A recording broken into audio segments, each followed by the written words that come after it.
The Latino problem.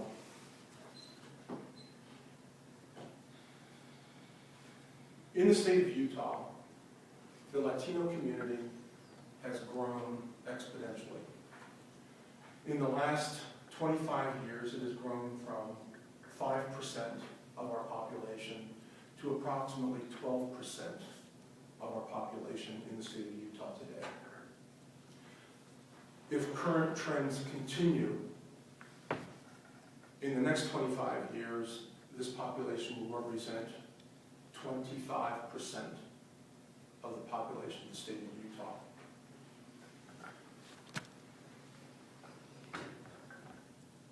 This will affect us socially, politically, and economically. And in the words of one politician I spoke with, we are not ready. So is this a Latino problem? Actually, it's our problem. Latino community in the state of Utah, and probably everywhere, is an extremely diverse economic group.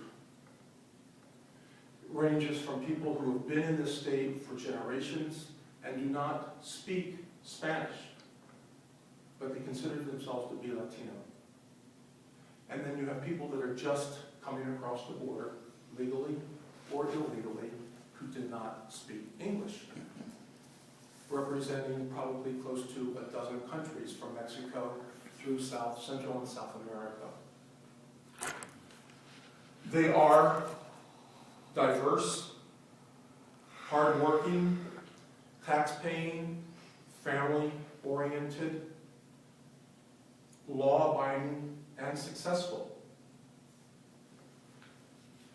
But there is a lot of negative feelings in the community about this minority. You can tell this by all the negative vitriol in speeches and comments that are made, and the negative bills that come across the legislature in the last number of years.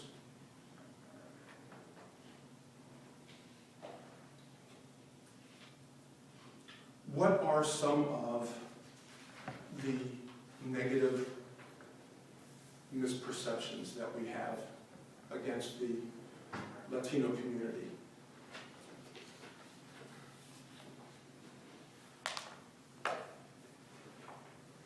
They're lazy. They're gang members.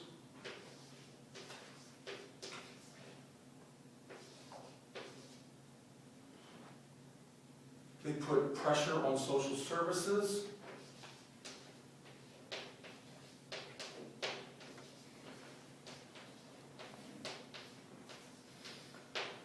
Anything else? Any other suggestions? Any other thoughts?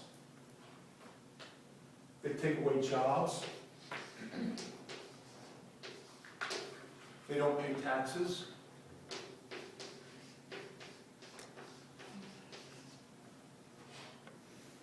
Can't drive. Don't speak English.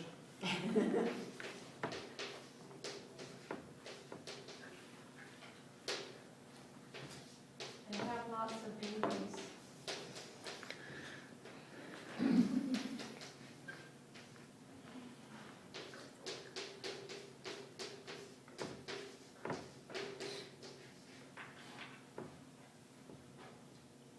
The research that I've done over the last number of years indicates that all of this is just symptoms of a much larger problem. It is essentially the tip of the iceberg, and that there are other variables that come into play that are affecting these. The first is fear of change.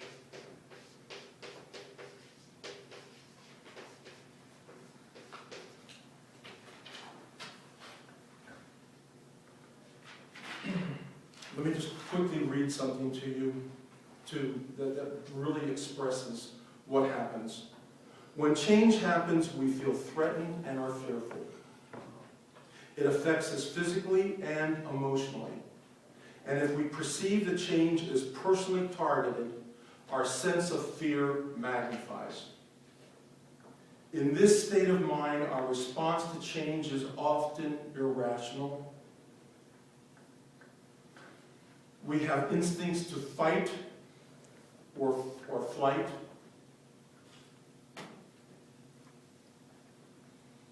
And people have a difficult time with this, and there's a lot of change going on. When you have this many people moving in the state at one time, change is going to happen. The next is our innate fear or negative feelings of dark-skinned people.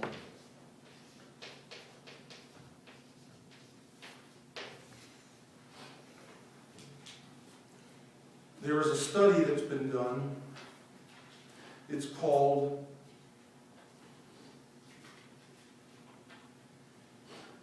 the implicit association test. 80% of the people who have taken this have positive connotations for lighter-skinned people and negative connotations to darker-skinned people. 50% of blacks and dark-skinned people feel the same way.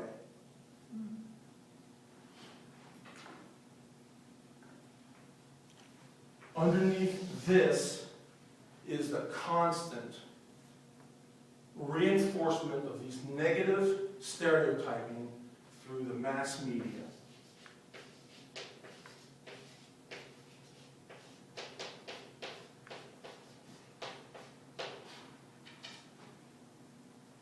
Every day, we hear stories in the news that makes people say, ha-ha, this is what happens. In the research that I've done, I feel that we need to use the mass media to change people's perceptions, rather than just letting the mass media continue on day after day after day, enforcing the negative. There's a lot of positive things to be said about the Latino community, and we need to say it. We need to use the mass media to change this, and eventually it will work its way up and change our perceptions. Thank you very much.